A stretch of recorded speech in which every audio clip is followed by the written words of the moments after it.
Gonna take a look called the most beautifully cruel anime ever made.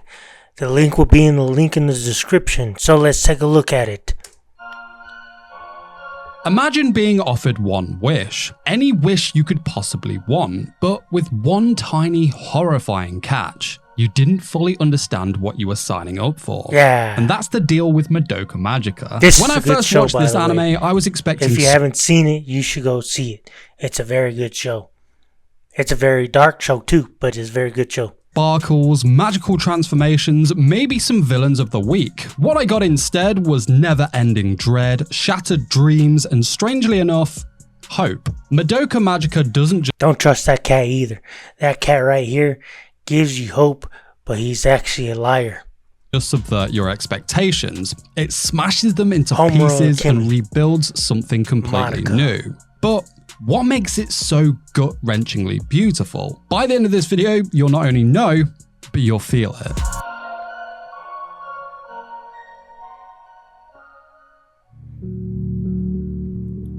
Right from the jump, Madoka Magica leans into the most recognized... I hated this character. I don't have no idea why, but I just hated her for some reason.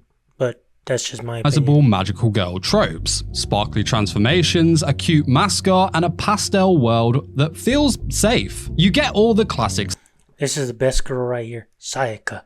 Yep, Sayaka. Signals, the big-eyed sidekick, the talk about saving the world, and the promise of friendship, of course, conquering evil. But this isn't just nostalgia for the sake of it. The team behind the show set out to make everything look as innocent and familiar as possible. Even the marketing was a setup. In interviews, the writer, Urobuchi, admitted they wanted people to walk in expecting something sweet and harmless. Just like the magical girl shows they...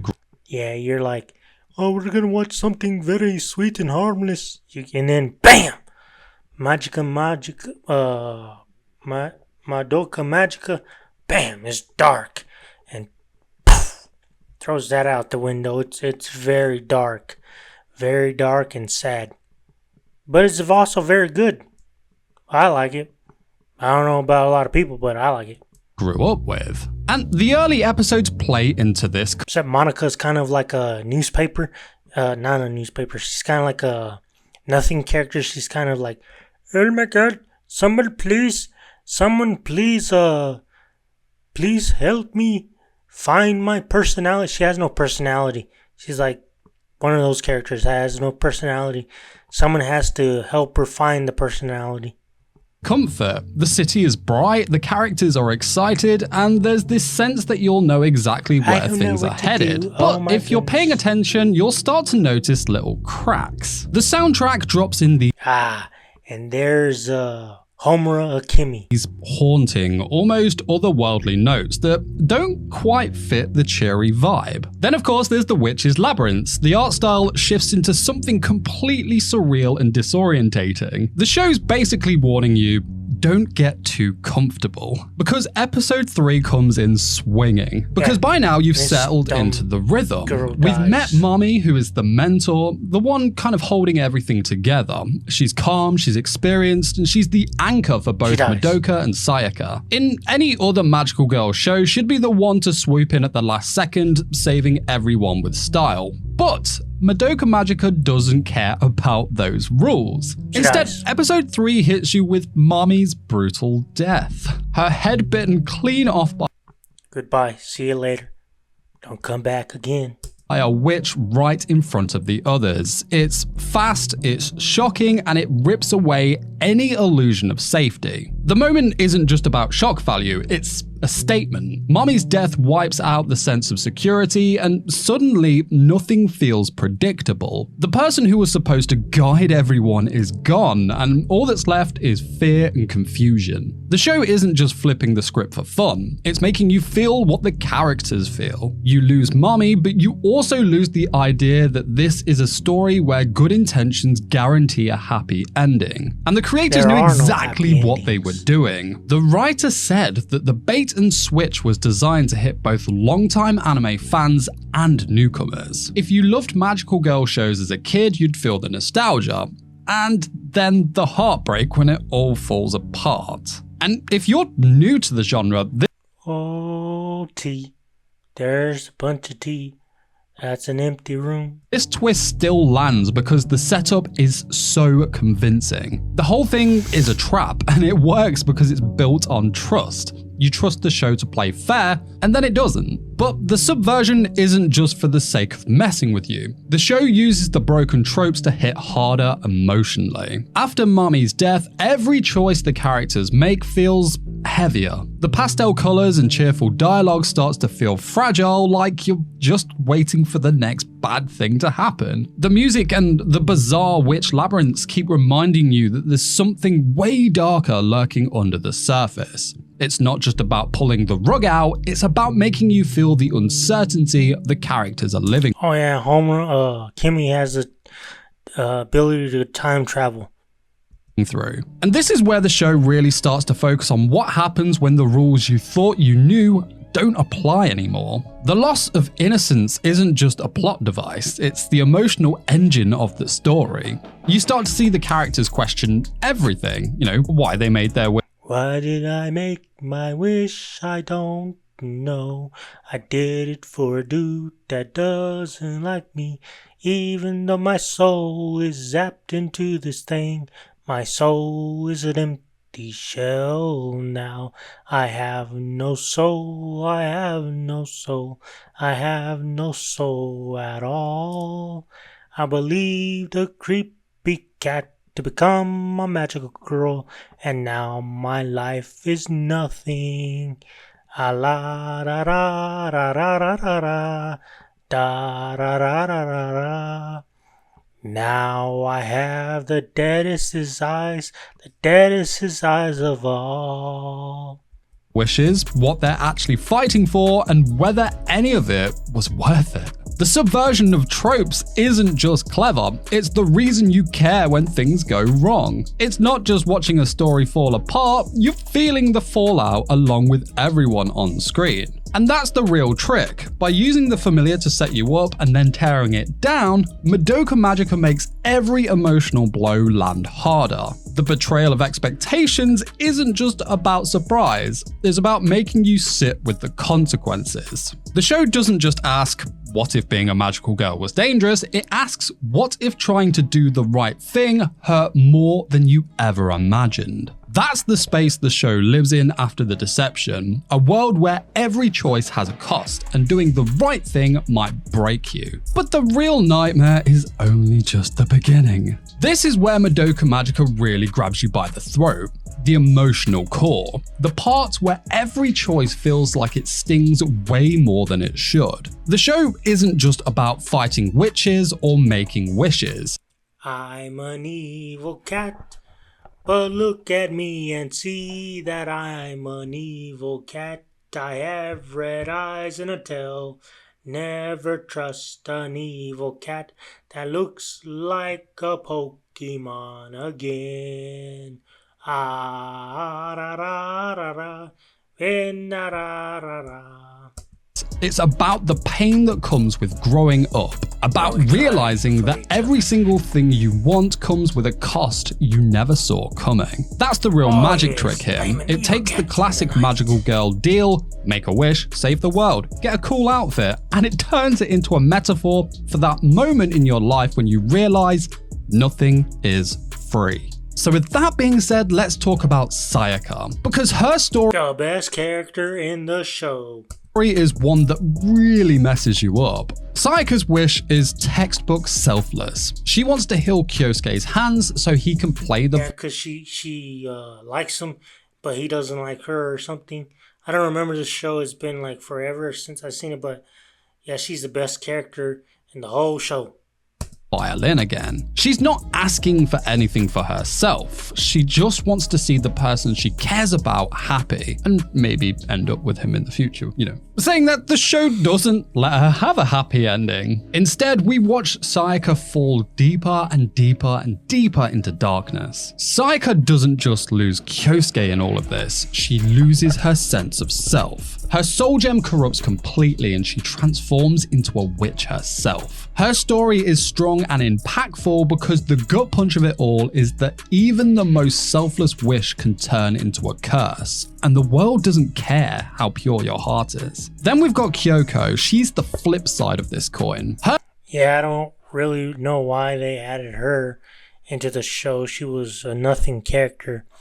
Her father decided, I don't remember her, but her father was a preacher or something, decided to preach a different gospel and something, I don't really care.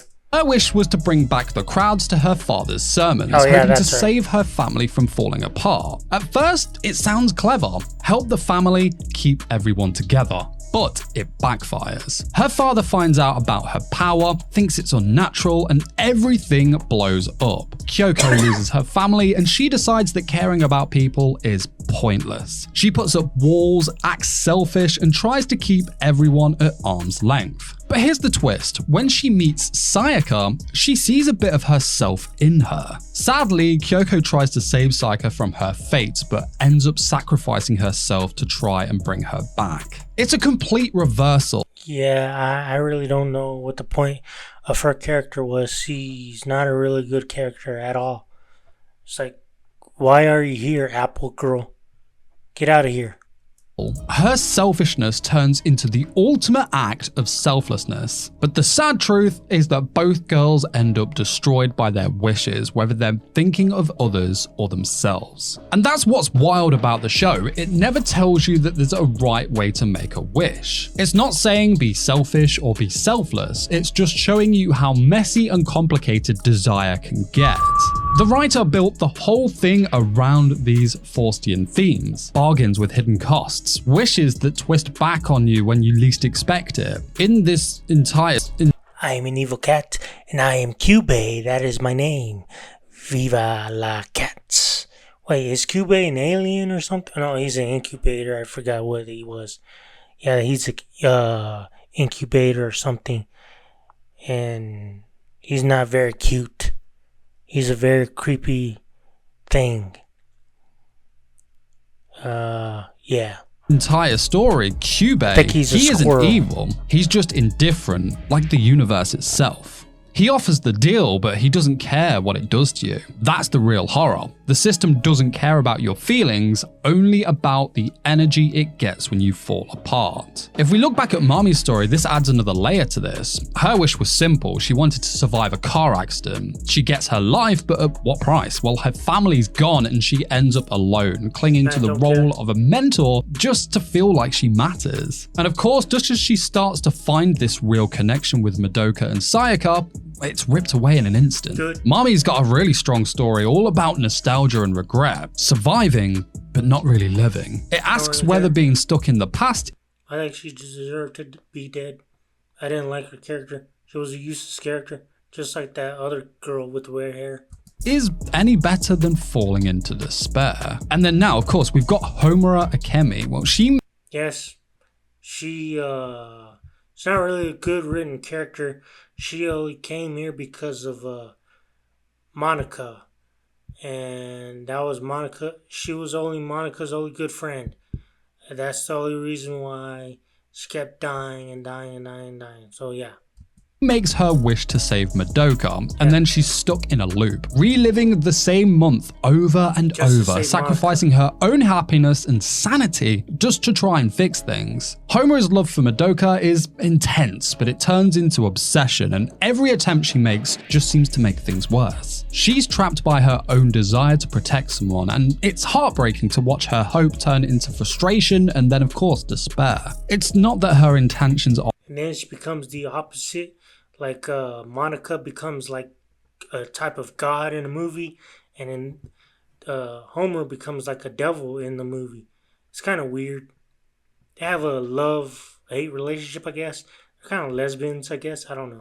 Are bad, they're just not enough to change how the world works. Looking at their wishes, every girl in this show thinks they're doing the right thing. They make their wishes out of love, hope, desperation, or loneliness, but the system turns those wishes against them. There's no easy answer, no reward for being good. The emotional core of Madoka Magica is the realization that growing up means facing the reality that you can't always win, no matter how hard you try or how pure your motives are. Every choice hurts because every choice takes something from you. And yet, somehow, the show finds a way to make all this suffering mean something. It doesn't just leave you in the dark. There's something about the way it builds all this pain that sets up the possibility for something bigger, something that makes you believe there might be hope on the other side. 3 words: despair, transcendence, and hope. Madoka Magica throws all 3 at you in the finale. Yeah, I'm supposed to believe that